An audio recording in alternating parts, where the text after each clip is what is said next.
Pada suatu pagi yang cerah di kerajaan Baghdad, istana digemparkan oleh berita mengejutkan. Ayam kesayangan Raja Harun al-Rashid menghilang. Bukan sembarang ayam, melainkan ayam jantan berbulu emas yang sangat disayang oleh Raja. Konon katanya, ayam itu bisa berkokok 3 kali dan mendatangkan keberuntungan besar pada hari-hari penting kerajaan. Raja Harun al-Rashid pun murka. Ia langsung mengadakan sidang darurat istana. Semua menteri berkumpul, para pengawal gelisah, dan seluruh pelayan istana dicecar pertanyaan. "Siapa yang mencuri ayam emasku?" bentak sang raja sambil menggebrak meja hingga teko teh terjungkal. Tak seorang pun berani bersuara. Semuanya saling pandang dengan wajah pucat pasi. Akhirnya, seorang menteri bersuara lirih, "Tuanku, hanya satu orang yang mampu memecahkan misteri serumit ini." "Siapa?" tanya raja tajam. "Abu Nawas." Ia punya hubungan aneh dengan Abu Nawas. Kadang raja sangat menyukai kepintaran dan kecerdikannya, tapi di lain waktu, raja ingin menjebaknya, sekadar menguji akalnya, atau bahkan membuatnya malu di depan rakyat. "Baik," kata raja sambil tersenyum licik. "Kita panggil Abu Nawas. Tapi kali ini, aku punya teka-teki yang tidak mungkin bisa ia pecahkan." Raja pun menyuruh pengawal menjemput Abu Nawas. Dalam hati, ia sudah menyusun rencana rumit untuk menjerat sang penyair licik itu. Abu Nawas tiba di istana. Ia datang dengan santai seperti biasa, mengenakan jubah yang warnanya sudah memudar, tapi wajahnya tetap berseri. Ia berjalan ke hadapan raja dengan hormat, lalu membungkuk dengan gaya khasnya yang sedikit nyentrik. "Wahai Baginda Raja, apakah aku dipanggil untuk diberi hadiah atau dikerjai hari ini?" Raja mengangkat alis. "Kau bercanda, Abu Nawas. Aku hanya berjaga-jaga, tuanku. Karena kalau hadiah, aku akan tersenyum. Tapi kalau jebakan, aku akan lebih banyak tersenyum." Seluruh istana menahan tawa. Raja tersenyum tipis. "Kau memang licik. Tapi dengarlah. Kali ini aku serius. Ayam kesayanganku, ayam berbulu emas, menghilang. Dan aku yakin ada yang mencurinya." Abu Nawas mengelus janggutnya. "Lalu apa tugasku, tuanku?" "Mencari ayam itu." "Bukan hanya mencari, tapi juga menebak siapa pelakunya dari 3 orang yang sudah kutangkap." Raja menunjuk 3 orang yang berdiri di sudut ruangan. Ketiganya tampak bingung, berkeringat, dan jelas-jelas tidak tahu apa yang sedang terjadi. "Aku berikan waktu 1 hari. Ketiga orang ini, Hasan si tukang kebun, Karim si penjaga kandang, dan Jalal si juru masak. Salah satu dari mereka adalah pencurinya," kata raja. Abu Nawas menatap ketiga orang itu bergantian. Lalu dengan nada santai, ia berkata, "Boleh aku bertanya satu hal pada mereka?" "Silakan."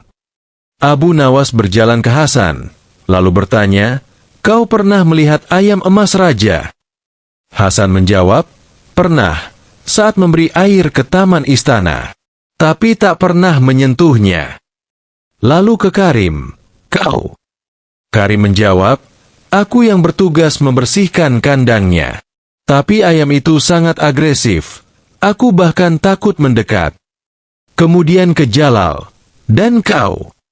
Jalal tersenyum kikuk, "Aku memasak, bukan memelihara ayam, tuan." Abu Nawas menatap raja. "Aku akan membutuhkan 3 butir telur ayam, 1 dari setiap orang." "Tapi ayamnya hilang," ujar raja bingung. "Tidak masalah. Aku hanya butuh telur dari ayam biasa." Raja pun memerintahkan para pelayan membawa 3 telur dan menyerahkan 1 kepada masing-masing tersangka. "Baik," kata Abu Nawas, "kalian bertiga harus menggenggam telur itu erat-erat dalam baju kalian. Dan nanti saat aku memanggil, yang telurnya terasa hangat, berarti ia tidak bersalah. Tapi yang dingin adalah si pencuri." Semua orang bingung. Tapi mereka mengikuti perintah. Setelah 1 jam, Abu Nawas memerintahkan ketiganya membuka baju dan menyerahkan kembali telur. Ia memegang satu persatu. Lalu ia menunjuk Jalal si juru masak. Ini dia pencurinya. Raja terkejut. Bagaimana kau tahu? Telurnya dingin, tuanku. Raja masih bingung. Abu Nawas menjelaskan. Tadi aku berkata bahwa telur yang hangat berarti orang itu menggenggamnya erat-erat dengan jujur. Tapi si pencuri takut, dan hanya menggenggamnya dengan cemas. Maka telurnya tetap dingin. Ia takut ketahuan, jadi tidak mengikuti petunjukku dengan tenang. Seluruh istana gempar. Jalal pun mengaku, ampun, tuanku. Aku tak sengaja memasukkannya ke dapur, kukira itu ayam biasa. Raja tertegun, tapi akhirnya tertawa. Abu Nawas, kau memang luar biasa. Tapi permainan belum selesai. Karena kau berhasil memecahkan teka-teki ayam, aku akan memberimu tantangan lain, ujar Raja sambil tersenyum penuh jebakan. Abu Nawas memutar bola matanya. Aku sudah curiga.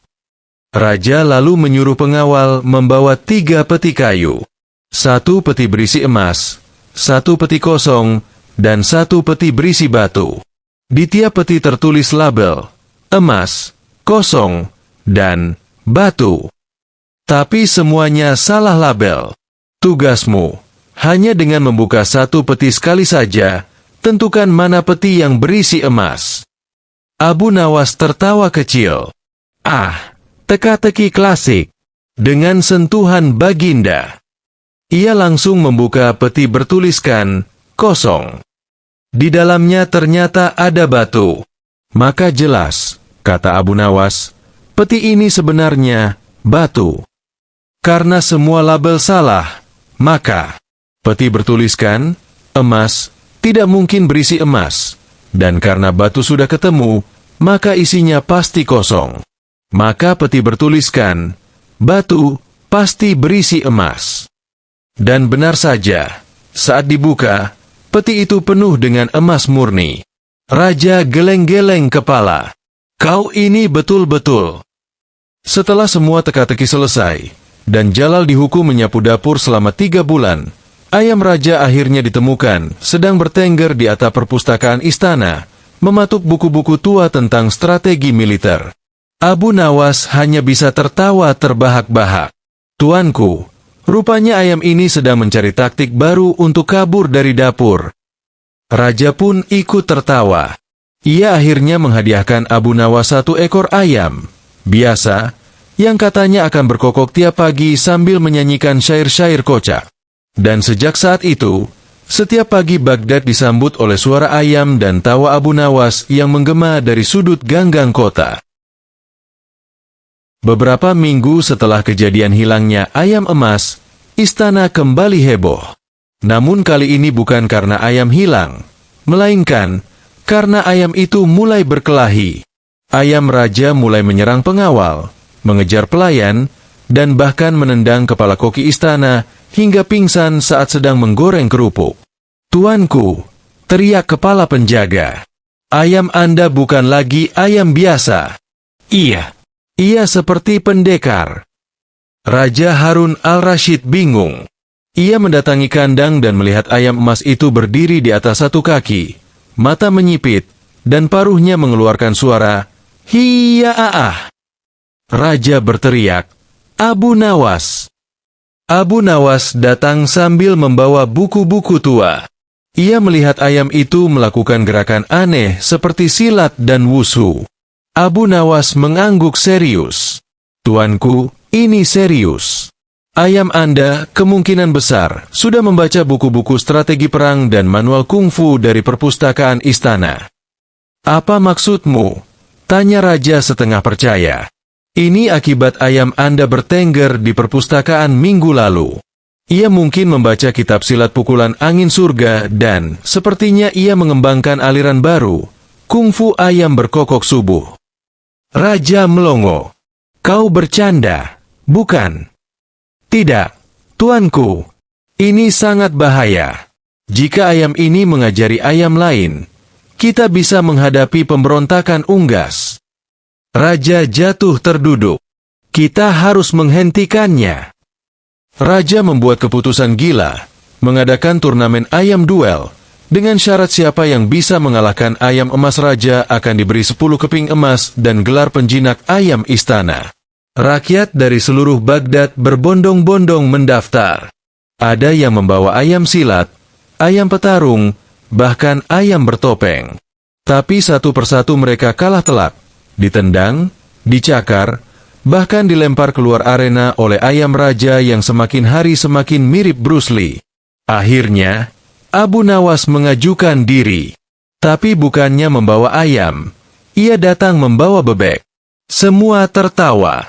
Bebekmu akan mati sebelum sempat berkuek, teriak salah satu pengawal. Abu Nawas hanya tersenyum. Lalu turnamen dimulai. Saat ayam raja masuk arena dengan gaya wushu, bebek Abu Nawas justru duduk diam. Tapi tiba-tiba, ketika ayam melompat menyerang, bebek itu lari lurus ke depan dan menabrak kaki raja yang sedang menonton dari singgasana mini di tepi arena. Raja terjatuh. Ayam melihat tuannya jatuh dan langsung panik. Ia berlari ke arah raja dan duduk di pangkuannya, menolak bertarung. Wasit terdiam, lalu menyatakan, pemenangnya bebek Abu Nawas. Raja berdiri marah. Ini curang. Kau tidak mengalahkan ayamku. Abu Nawas tertawa. Tuanku, bukan aku yang ingin bertarung. Ayam Anda sendiri yang memilih menyerah. Raja akhirnya tertawa juga. Baiklah, aku kalah lagi. Tapi kali ini, aku punya teka-teki baru untukmu. Abu Nawas, kata raja sambil menyusun 3 gambar ayam di atas meja. Aku punya teka-teki. 3 gambar ini melambangkan 3 ayam di istana. Ayam A bisa bertelur emas setiap malam Jumat. Ayam B bisa bernyanyi seperti penyair saat matahari terbit. Ayam C bisa menghilang. Tapi, satu dari mereka adalah ayam palsu, buatan dari logam, hasil percobaan ilmuwan istana. Kau hanya boleh bertanya 1 pertanyaan, dan dari itu kau harus menebak mana yang palsu. Abu Nawas berpikir sebentar. Lalu ia bertanya kepada gambar, jika aku menyuruhmu menyanyi sambil bertelur dan menghilang, apa yang akan kau lakukan? Raja terkejut. Kau bicara ke gambar? Tidak, tuanku. Aku hanya mengamati reaksi Anda saat aku bertanya. Dan, ketika ku sebut, menghilang, mata Anda melirik gambar ketiga. Maka Jeff, ayam C adalah ayam palsu. Raja melongo. Kau ini, terlalu licik untuk manusia. Karena saya terlalu sering diajak bermain oleh raja yang terlalu cerdas, jawab Abu Nawas sambil membungkuk.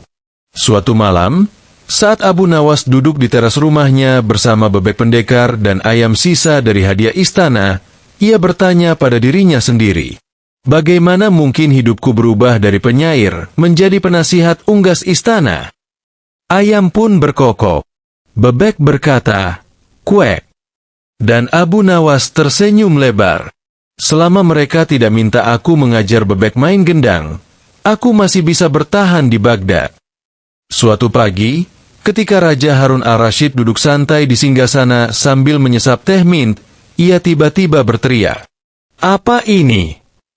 Di bawah bantalan singgasananya, ditemukan sebuah telur raksasa berwarna ungu berkilauan, sebesar kepala kambing, dan ada aroma stroberi. Seluruh penjaga panik. Telur itu bergetar sendiri, lalu mengeluarkan suara kecil. Kukuruyuk, dalam bentuk telur. Raja memanggil seluruh penasihat istana, ilmuwan, bahkan dukun terdekat. Tak ada yang bisa menjelaskan fenomena ini. Akhirnya, seperti biasa, panggil Abu Nawas. Abu Nawas datang dengan ekspresi heran campur geli. Tuanku, Anda menemukan telur bertenaga stroberi yang bersuara, tanyanya sambil menahan tawa. Raja mengangguk panik. Dan aku curiga ini adalah kiriman dari kerajaan seberang yang iri pada ayam kungfuku. Abu Nawas berjalan mengitari telur, mengetuk-ngetuk, lalu mencium aromanya. "Tuanku," katanya pelan, "saya rasa telur ini bukan dari ayam biasa, tapi dari ayam yang tidak pernah ada." "Bagaimana maksudmu?" "Kalau ayam bisa bertelur seperti ini, ia pasti makhluk mitos. Tapi telur ini tidak mungkin ada, karena terlalu sempurna. Maka kemungkinan lain, ini hanya ilusi." Raja mendekat. "Ilusi?" Abu Nawas memegang telur dan telurnya tiba-tiba meledak jadi asap. Semua penjaga terkejut. "Lihat, tuanku, ini hanya tipuan sihir. Atau lebih tepatnya, jebakan untuk menguji akal kita." Raja perlahan mulai tersenyum. "Aku tahu. Ini ujian yang sengaja kubuat." Abu Nawas melotot. "Jadi ini jebakan lagi?" Raja tertawa, tapi belum selesai. Karena sekarang, teka-teki sebenarnya baru dimulai. Raja mengeluarkan 3 telur baru. Kali ini kecil dan tampak biasa. Di antara 3 telur ini, katanya, 1 adalah telur asli, 1 adalah telur kayu, dan 1 adalah telur yang terbuat dari kertas sangat tipis, hampir tak terlihat. Tapi, semua tertutup cat putih. Kau hanya boleh memilih 1, dan tidak boleh menyentuhnya. Kau hanya boleh mengamati dari jauh dan bertanya 1 pertanyaan." Abu Nawas mengelus janggut, lalu mengangguk. "Aku hanya akan bertanya ini pada ketiga telur. Jika aku meminta kalian menunjukkan siapa yang asli, siapa yang akan kalian tunjuk?" Raja mengernyit. "Itu pertanyaan yang aneh." Telur tidak bisa menjawab. "Betul. Tapi karena semuanya tidak menjawab, dan semua diam, aku akan lihat ke arah yang paling mencurigakan diamnya." Raja mendesis. "Itu bukan jawaban." "Justru itu jawabannya," kata Abu Nawas, menunjuk telur tengah. Karena 2 telur lain diletakkan agak condong dan goyah, hanya telur tengah yang berdiri stabil. "Itu ciri khas telur kayu." "Dan telur kertas?" tanya Raja. "Yang kanan, karena terlalu ringan, angin saja membuatnya bergoyang. Maka yang kiri, yang paling masuk akal jadi telur asli." Dan setelah dibuka, benar, telur kiri, asli, tengah, kayu, kanan, kertas. Raja berdiri dan mengangkat tangan. "Aku menyerah. Kau menang lagi." Karena kepintarannya, Abu Nawas diangkat sebagai penasehat unggas kerajaan. Ia diminta mengawasi ayam raja, yang kini punya dojo sendiri. Bebek pendekar, yang sering keluyuran ke pasar. Telur-telur aneh yang muncul setiap malam purnama.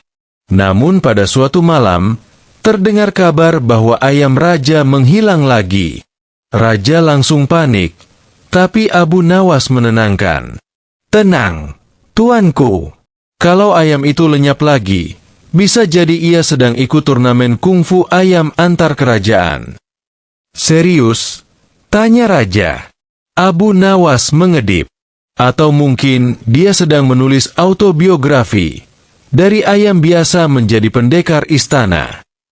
Abu Nawas. Sebelum tidur malam itu, Abu Nawas menulis syair di atas atap rumahnya, sambil mendengar suara ayam berlatih tendangan di kejauhan. Ayam hilang, telur bertanya, bebek berlari, raja curiga. Tapi jika hati tetap tertawa, masalah seberat telur pun tak jadi bencana. Dan kota Baghdad pun kembali tenang. Untuk sementara waktu. Kalau kamu mau, aku bisa lanjut ke seri berikutnya. Abu Nawas dan koper ajaib yang mengeluarkan ayam. Abu Nawas di dunia paralel penuh ayam peniru. Tinggal pilih aja. Mau yang makin absurd, makin puitis, makin lucu, atau semuanya digabung? Suatu pagi yang damai, seorang kurir berjubah hitam datang ke istana Baghdad sambil membawa sebuah koper tua bertuliskan huruf asing, lalu berkata dengan suara berat, "Ini dikirim untuk Abu Nawas." Raja, yang sedang makan bubur dan menonton ayam kungfunya melakukan sit-up, langsung memanggil Abu Nawas. "Ini milikmu," kata raja. "Tapi koper ini aneh. Kami sudah coba buka, tapi yang keluar cuma ayam. Banyak ayam. Sangat banyak." Abu Nawas mengangguk. "Loh, mungkin ini koper pindahan ayam yang dulu menghilang. Mungkin dia pulang bawa saudara-saudaranya." "Bukan sembarang ayam," gumam raja. "Semua ayam itu punya wajahmu." Abu Nawas terdiam. "Wajah saya?" "Iya." Ayam-ayam berwajah Abu Nawas. Dan mereka pandai berdialog. Ketika koper itu dibuka lagi di hadapan raja dan seluruh penasihat, benar saja, keluar 4 ekor ayam. Semuanya berwajah mirip Abu Nawas, lengkap dengan kumis dan jubah kecil. Salah satu dari mereka berkata, "Kami datang dari dunia paralel ayam.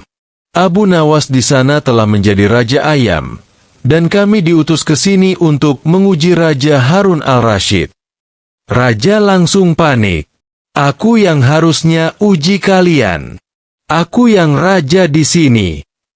Salah satu ayam menjawab bijak, "Justru itulah. Tuanku diuji bukan dengan kekuatan, tapi dengan kejenakaan dan logika." Abu Nawas tersenyum. "Saya suka dunia paralel ini." Ayam-ayam kemudian memberikan teka-teki. "Kami 4 ayam. Ayam A selalu bohong. Ayam B selalu jujur. Ayam C kadang jujur, kadang bohong. Ayam D mengulang jawaban ayam yang menjawab sebelumnya. Kau boleh tanya 2 pertanyaan kepada siapapun, tapi hanya 1 pertanyaan per ayam. Tugasmu, temukan ayam yang kadang jujur, kadang bohong." Abu Nawas menatap ayam-ayam itu, lalu bertanya ke ayam A, "Jika aku tanya apakah kau ayam A, apa jawabanmu?" Ayam A menjawab, "Tidak." Abu Nawas lalu bertanya ke ayam D.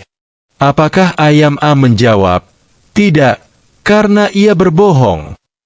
Ayam D mengulang jawaban sebelumnya, "Tidak." Abu Nawas tertawa. "Sudah ketahuan." Ayam A berkata, "Tidak, artinya ia berbohong. Artinya dia memang ayam A, si pembohong. Ayam D hanya meniru. Tak penting." Berarti ayam B tinggal 1 jawaban lagi, dan ayam C tinggal 1 kemungkinan. Dan dengan pengamatan jeli dan humor santai, ia tunjuk. Ayam C adalah si kadang jujur, kadang bohong. Karena ia menjawab, "Aku tidak tahu." Dan itu adalah satu-satunya jawaban yang cocok untuk ayam tidak konsisten. Raja kagum. "Bagaimana kau bisa mengerti semua ini?" Abu Nawas menjawab, "Saya punya pengalaman panjang, hidup dengan logika setengah masuk akal." Ayam-ayam paralel langsung tepuk sayap, lalu berkata, "Engkau lulus uji dunia ayam. Kami akan kembali ke dimensi kami, dan mengembalikan 1 hadiah." Menghilangnya koper. Ayam-ayam kembali masuk ke koper. Tapi sebelum koper itu tertutup, mereka mengeluarkan benda kecil dan meletakkannya di lantai istana. Sebuah telur transparan berisi miniatur Abu Nawas sedang menari. Raja melongo. "Apa ini?" Abu Nawas mengangkat bahu. "Mungkin miniatur saya untuk dunia mereka." Lalu koper itu menghilang dalam kilatan cahaya. ZWWPPPPPP. Raja mendesah panjang. "Besok, aku hanya ingin sarapan damai. Tanpa ayam. Tanpa teka-teki. Tanpa dimensi aneh." Abu Nawas menepuk bahu raja. Tuanku, selama ayam masih ada di dunia ini, teka-teki akan selalu datang. Koran Harian Baghdad. Keesokan harinya, di Koran Baghdad edisi spesial, terpampang headline besar. Abu Nawas menjadi duta ayam antar dimensi. Dan di bawahnya, ada kutipan terkenal. Jika dunia memberimu telur, jangan hanya memasak. Dengarkan apa yang ingin ia katakan. Abu Nawas.